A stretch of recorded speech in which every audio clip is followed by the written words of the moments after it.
Hello everyone, my name is Sergio and today I'll be presenting my developing country, Kenya.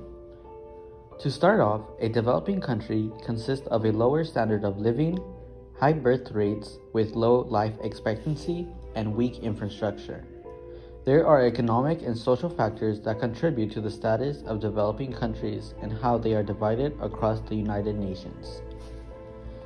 These are divided from low income, lower middle income, upper middle income, and high income. Among the economic advantages, natural resources, Kenya falls into the lower middle income country and stood out to me because of how diverse it is as a country. The economic system of this country functions under a mixed economic system. The two areas I plan to examine in my country are poverty and inequality, and the human capital of Kenya. Poverty is an issue that is common among countries, and Kenya is no different around the countless individuals and communities in Kenya.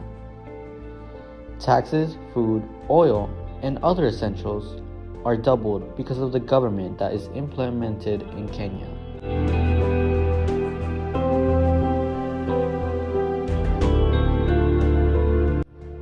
Youth unemployment.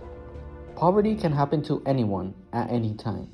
Being able to financially sustain yourself after an education or a certain amount of years can be difficult. Youth unemployment is a massive contributor because it affects young people trying to find a job, impacting household income and increasing financial instability. The graph shown is a representation of the youth unemployment rate for Kenya provided by the Federal Reserve Economic Data, FRED. The graph depicts the ages 16 to 24 from 1992 to 2024. In the graph, you can notice that the x-axis is the years going up by 2. On the y-axis, you can see the percent starting at 6% to 14%. Based on the graph, between the years 1992 to 2008, there has been an inconsistency of the youth unemployment rate increasing and decreasing. However, by 2008, there has been an increase in the unemployment rate increasing drastically. Finally, in 2020, the unemployment rate reached its peak, being the highest ever in Kenya's history. During this year was also the COVID-19 pandemic, affecting millions worldwide, both financially and physically. People were being let go from their jobs, given pay cuts, and less unemployment opportunities were given.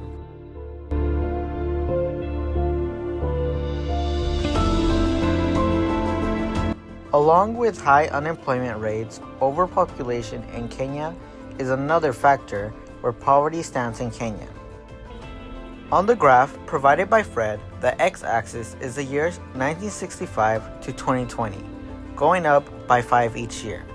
On the y-axis, the number of people going from 10 million to 60 million, going up by 10 million each time.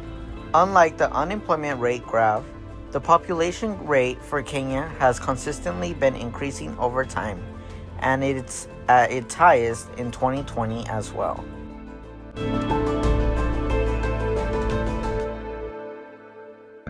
The human capital in Kenya is also prominent in the lower middle income country. Human capital is described as the knowledge and abilities learned from different experiences, jobs, and educations. Although Kenya's human capital is high throughout the years, it lacks gender equality and strong educational institutions for children. The graph shown is an index of human capital per person for Kenya.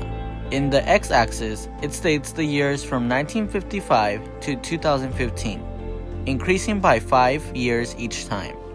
On the y-axis, it lists the index from 1.0 to 2.4, going up by 2 each time. As seen, the graph depicts Kenya's human capital consistently increasing and hasn't decreased since 1955. Factors contributing to Kenya's human capital is its progress in healthcare services and outcomes.